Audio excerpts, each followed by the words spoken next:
Dans cette vidéo, nous allons peindre un petit paysage breton à l'aquarelle.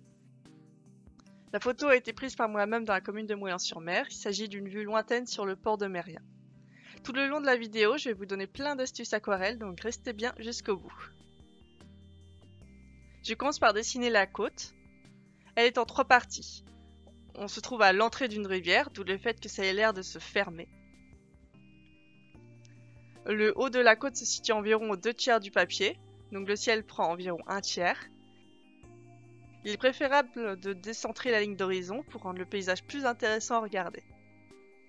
Mon papier n'a pas tout à fait le même format que sur la photo, il est un peu plus large, j'ai donc décidé de couper le premier plan. C'est le moins intéressant et aussi le plus compliqué à représenter selon moi. Je laisse quand même un tout petit bout de premier plan pour ajouter un peu de profondeur à l'aquarelle.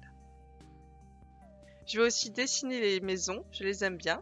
Ça ajoute un petit détail intéressant qui montre qu'on se situe en Bretagne. En plus, elles sont situées aux 2/3 de la photo, c'est parfait. À la peinture ou au dessin, il est préférable de décentrer un peu les points d'intérêt pour les mettre en valeur. Elles sont au nombre de 3. Il est également préférable d'avoir un nombre impair d'éléments dans notre composition. Sur mon dessin, la côte de derrière arrive pile au-dessus de la maison. Je vais donc relever un peu cette côte pour englober la maison qui sera mieux mise en valeur. Les maisons sont toutes petites, il faut être précis dans notre dessin. Je dessine les silhouettes des maisons, leurs murs, leurs toits et aussi leurs cheminées. La 3e maison est encore plus petite que les 2 autres. Elle se situe sur la côte la plus lointaine. Certaines parties de la vidéo sont en accéléré pour éviter des longueurs, mais vous retrouvez la vidéo entièrement en vitesse réelle juste en dessous si vous la regardez à partir de la plateforme du Club Aquarelle.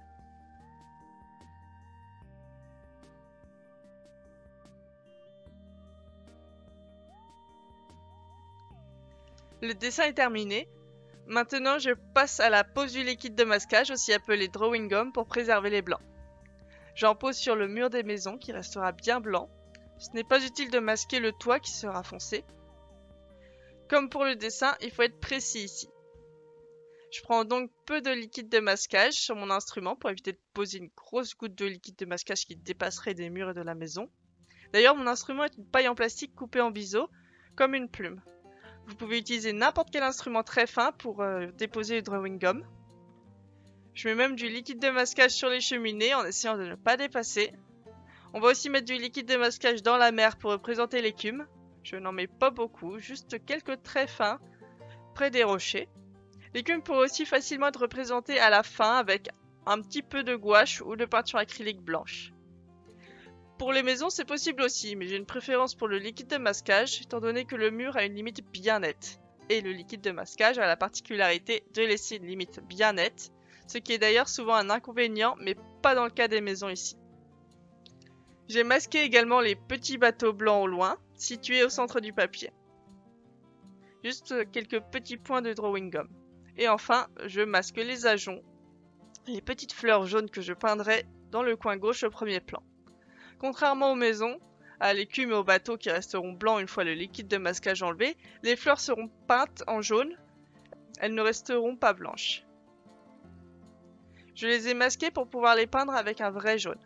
Si je ne les masque pas, il y aura une première couche de bleu, le bleu de la mer. Si ensuite on met du jaune par-dessus, celui-ci ne sera pas tout à fait jaune mais plutôt vert car le bleu de la mer se verra par transparence et du jaune sur du bleu, ça fait du vert.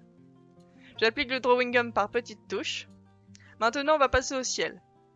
Pour le peindre, je vais utiliser la technique humide. Avec mon pinceau à la vie, je dépose de l'eau sur mon papier. Je repasse de multiples fois au même endroit pour bien imprégner mon papier d'eau. Je mélange mon bleu azur avec une touche de rose pour obtenir un bleu qui tire un peu moins sur le vert. Mon bleu azur est un bleu cyan, donc un bleu qui tire sur le vert. Je n'ai pas encore parlé de mon matériel. Je peins sur une demi-feuille de papier 100% cellulose Etival de Clairefontaine. Le papier aquarelle en cellulose est de moins bonne qualité que le papier aquarelle en coton. Il absorbe moins bien l'eau, ce qui fait qu'il reste humide moins longtemps et que les bavures comme les cernes et les auréoles arrivent plus facilement. Il est néanmoins beaucoup moins cher et comme je vais vous le montrer ici, on peut quand même peindre de jolies aquarelles avec. Donc pour débuter à petit prix, je trouve que c'est suffisant. J'en dépose par touche dans le ciel, là où on voit du bleu. La peinture se diffuse beaucoup dans l'humide. Je vais faire un peu moins de nuages et un peu plus de ciel bleu que sur le modèle. J'en dépose aussi vers l'horizon car les nuages sont moins définis au loin. Ce bleu vers l'horizon est néanmoins plus clair. Du coup, je rince et essore mon pinceau pour diluer le bleu. Ça ne se voit pas, mais j'ai bien essoré mon pinceau. Je ne souhaite pas ajouter davantage d'eau dans mon ciel.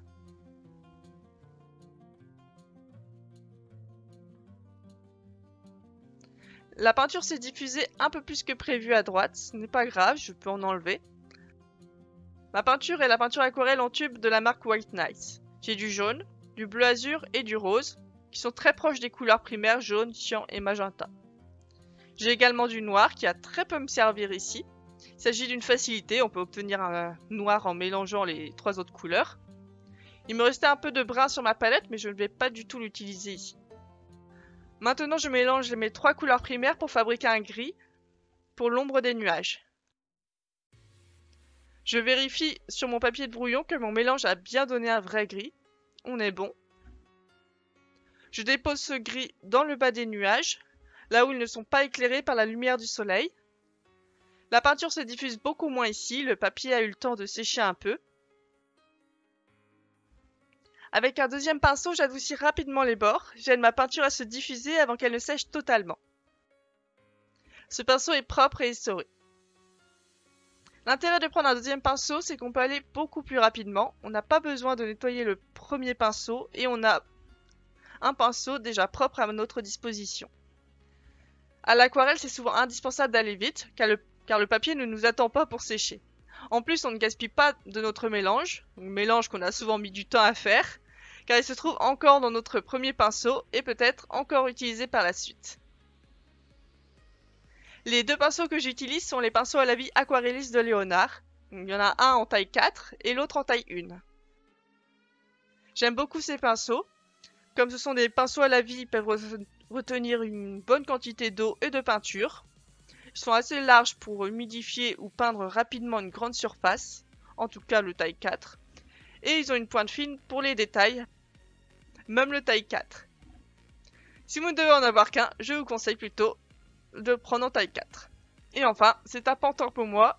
Ils sont en poils synthétiques, donc normalement aucun animal n'a souffert pour les fabriquer. Ça ne se voyait pas sur mon papier de brouillon, mais mon gris tire quand même pas mal sur le rose. Donc je vais rajouter un peu de bleu et de jaune dans mon mélange pour obtenir un gris un peu plus gris. J'essaye de représenter des nuages plus petits vers l'horizon. Les nuages, c'est comme tout le reste, comme les bâtiments, les arbres ou les objets. Ils sont vus en perspective, donc plus ils sont loin, plus ils sont petits. Je continue à modeler mes nuages en ajoutant ou en enlevant du gris jusqu'à ce que j'en sois entièrement satisfaite. Je trouve que ce type de ciel avec des nuages type cumulus est compliqué à réaliser. Ce n'est pas facile à rendre nos nuages réalistes avec du volume. Pour cela, il faut peindre un gris assez soutenu dans le bas, plus dilué au centre et laisser totalement blanc en haut du nuage. La bande grise plus soutenue ne doit pas être un trait continu, mais plutôt un trait discontinu formé de points diffus. Pour le moment, je ne suis pas trop satisfaite du résultat. Je rajoute donc un peu de bleu pour mieux définir les nuages en négatif, c'est-à-dire en peignant autour pour indiquer leur forme.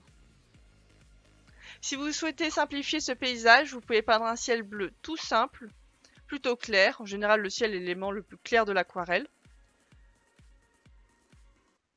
C'est difficile d'obtenir exactement le même bleu, ce n'est pas grave. En tout cas, je trouve que mon ciel prend déjà un peu plus forme avec ce bleu rajouté au centre. Je rajoute encore un peu de gris, car la peinture s'est éclaircie en séchant.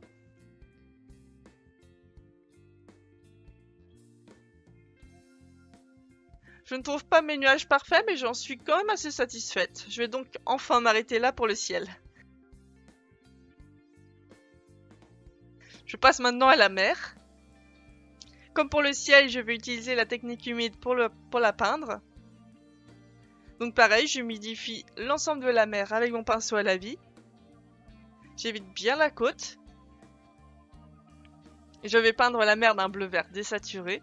Elle n'est pas d'un beau bleu turquoise. Pour cela, je mélange mon bleu à un peu de jaune et à une touche de magenta, et aussi au reste de gris qui me restait.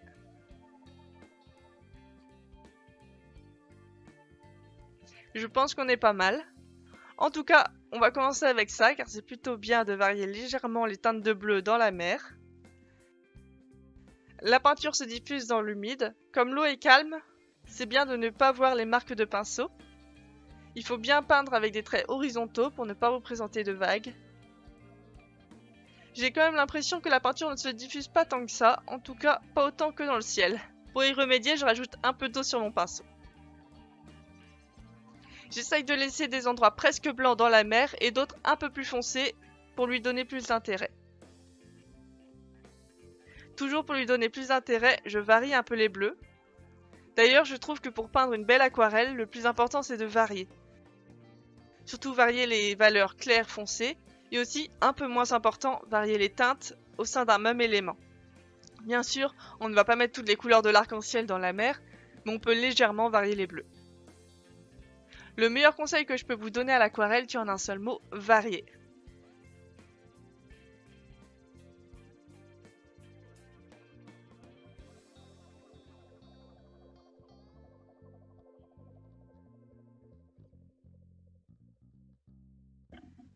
Je vais sécher pour ça, pour éviter les bavures en peignant la côte. J'utilise un sèche-cheveux pour aller plus vite. J'ai coupé la vidéo, en réalité je sèche pendant un peu plus longtemps. Je vais peindre maintenant les côtes. Pour cela, je vais essayer d'obtenir un vert désaturé, un peu kaki. Je mélange mon bleu avec mon jaune et un peu de rose pour le désaturer. J'ajoute un peu plus de bleu et de rose pour le rendre un peu plus sombre. Je dépose ce vert partout sur la côte. Je laisse des endroits blancs car je vais poser une autre couleur à ces endroits. J'en dépose surtout en haut. L'eau n'est pas lisse du tout. Je fais comme s'il s'agissait de buissons ou de petits arbres qui dépassent. En tout cas, il faut laisser tout le bas bien blanc car ce sont les rochers qui seront peints d'une autre couleur. Je peins aussi le bout de côte à gauche. Pareil, par touche, pas du tout lisse en haut et en y laissant des blancs, surtout en bas.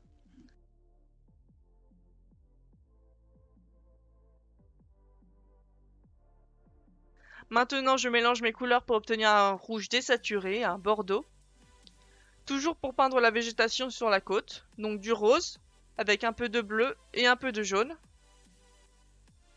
Dans la nature, on retrouve rarement des couleurs vives, saturées, surtout pour ce qui est de la végétation. Je dépose ce bordeaux presque marron par touche, là où j'ai laissé des blancs, mais toujours en laissant le bas en blanc. Je lave mon pinceau, je les sors et je viens adoucir les bords en bas, créer un petit dégradé. Ma peinture a déjà pas mal séché, il faut que je frotte un peu avec mon pinceau pour l'éclaircir. J'ai l'impression que cette peinture White Knight sèche très rapidement. De toute façon, ce dégradé n'est pas non plus indispensable. Pour la côte la plus éloignée, on va prendre la même couleur verte désaturée, mais on va rajouter un peu de bleu. Avec la perspective atmosphérique, ce qui se situe au fond est plus décontrasté, plus flou, plus clair et plus bleu. Pareil, je laisse un blanc en bas. Il y a un peu trop d'eau sur mon pinceau, ça laisse des petites flaques et la peinture est plus diluée, plus claire que ce que je ne le souhaitais.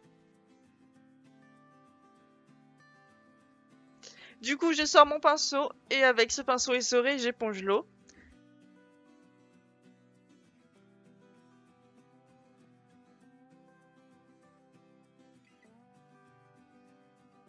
Je refais mon bleu vert désaturé, cette fois-ci avec moins d'eau, et j'en dépose à nouveau.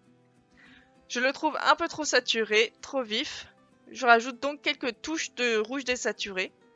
Le rouge étant la couleur complémentaire au vert, quelques touches de rouge, de rose ou de bordeaux dans un vert permettent de le désaturer, de le rendre moins vif.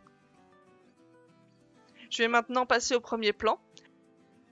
Pour ce premier plan, je vais peindre un vert un peu plus saturé, sans trop l'être non plus.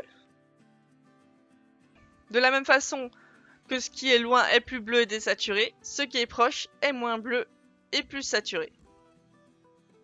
Mais ça reste de l'herbe, il ne faut pas non plus peindre un vert trop pétant. Après avoir déposé un peu de peinture verte, tout de suite j'utilise un instrument dur, ici une vieille carte de crédit, pour représenter de l'herbe. Au premier plan, il est préférable d'avoir le plus de détails possible, comme des brins d'herbe. Mon pinceau a beau avoir une pointe fine, je n'arriverai jamais à obtenir des brins d'herbe assez fins avec. Je pourrais aussi utiliser un pinceau très fin, mais peindre brin d'herbe par brin d'herbe prendrait un temps fou. Je varie un peu le vert de l'herbe en y ajoutant un peu de bleu. Je passe maintenant au rocher. Pour cela, je vais d'abord peindre une bande marron claire dans le bas des bouts de côte. Je n'ai même pas besoin de procéder à un mélange. Avec tous ces mélanges, mon jaune est devenu marron sur le côté.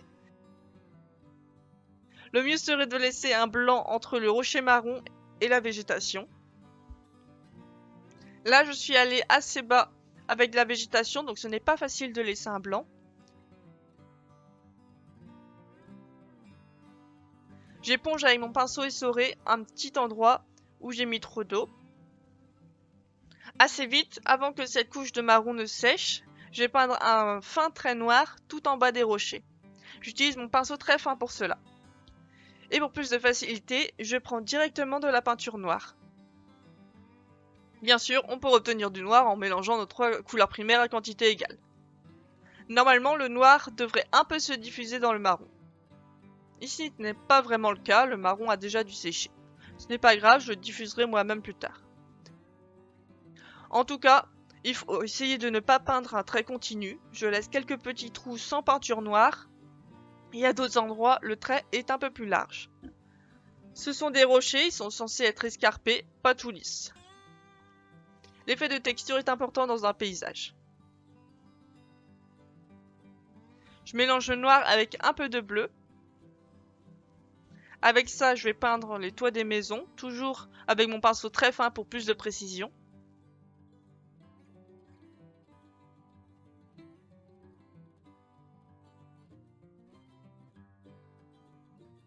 J'ai oublié le rocher de la côte la plus éloignée. Donc pareil, d'abord un marron dilué. Il est un peu plus foncé ici, ce n'est pas fait exprès mais ce n'est pas un problème non plus. Ensuite, on dépose le noir. Je trouve mon premier plan un peu trop clair, je vais ajouter des herbes un peu plus foncées, toujours avec la carte de crédit.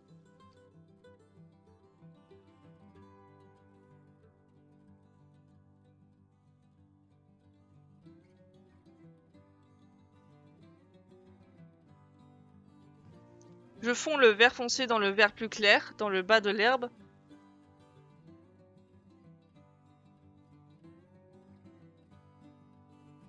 Je sèche à nouveau avec mon sèche-cheveux, là encore j'ai coupé la vidéo. J'enlève le liquide de masquage des fleurs et du mur des maisons. Je laisse celui dans l'eau pour le moment, car je vais rajouter un peu de peinture dans l'eau par la suite. Je rajoute un mini point noir sur la maison pour lui faire une fenêtre. Donc c'est un petit détail pour bien voir qu'il s'agit d'une maison.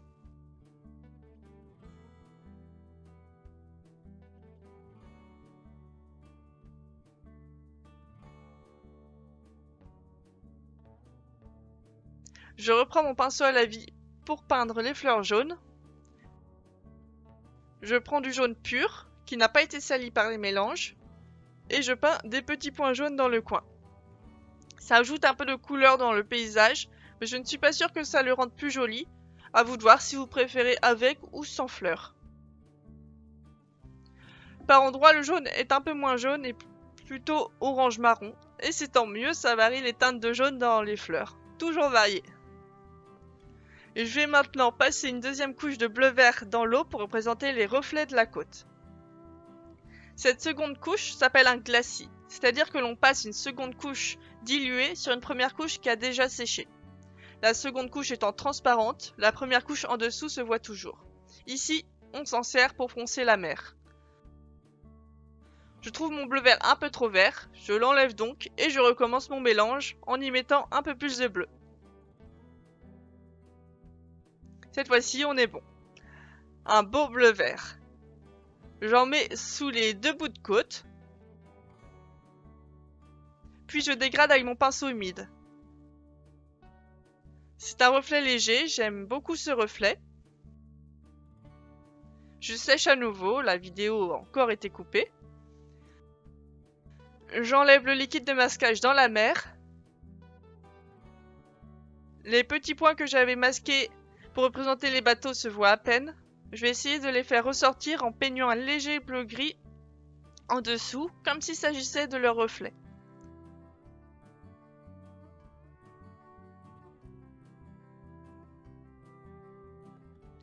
Il me reste une dernière chose à faire, adoucir un peu le noir dans le bas des rochers.